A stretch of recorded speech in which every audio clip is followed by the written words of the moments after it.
this hard in a while. So, I just spent an entire day securing the house. Funny thing about living with an ethereal creature from a border world dimension, out of all the agitating things he ever did or said, I miss what I never noticed about him most.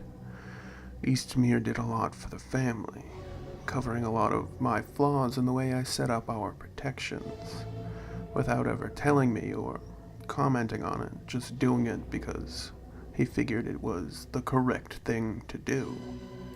I figured for a long time that the protections I had in place were fine as they were. This turned out to be very not true. There was an incursion this morning, and I had to fight the thing off and injure it grievously before it tried to leave the house. I did have to kill it.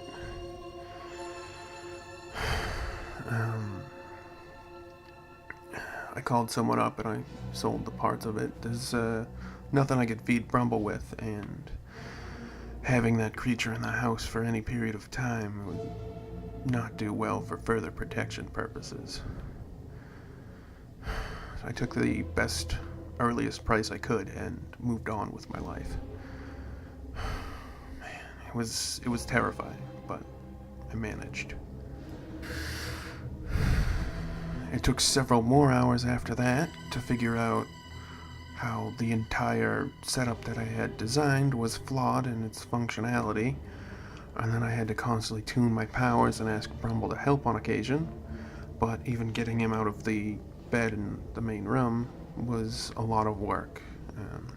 I don't know what I can do. Probably, since I have most of the parts set up for his racing bed, I could get that together and either put it together without painting it and then, let him see the shape of it and then take it apart so we could paint it together, and that'd keep his mind focused on one task instead of on how much he misses Eastmere.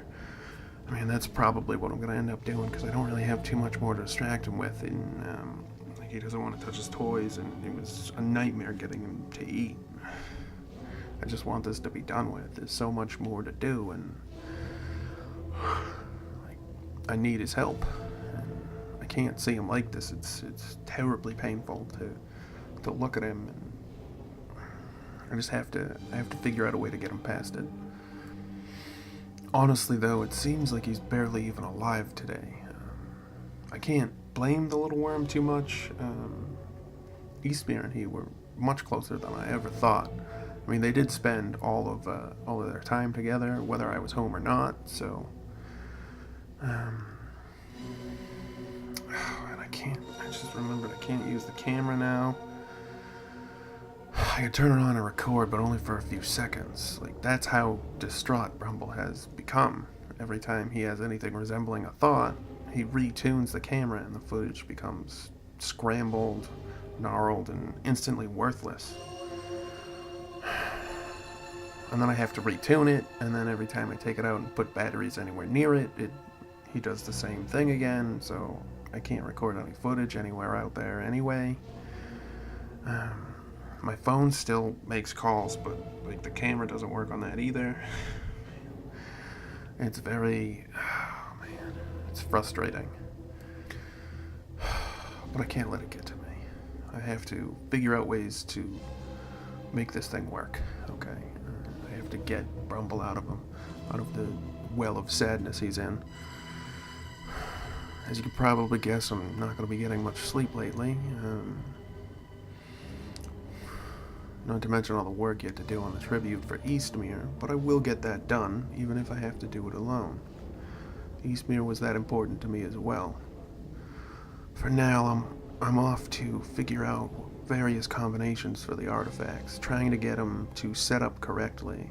I'll probably have to build some sort of stand, but figuring out the height would be the hardest part right now, to separate the artifacts and generate the right fields to protect the walls of the house. And I have to, there's nothing protecting the attic, so I gotta go up there and set up stuff too. Stuff will still be able to get in, but it won't be able to get down through the attic, so That's the best I can hope for right now.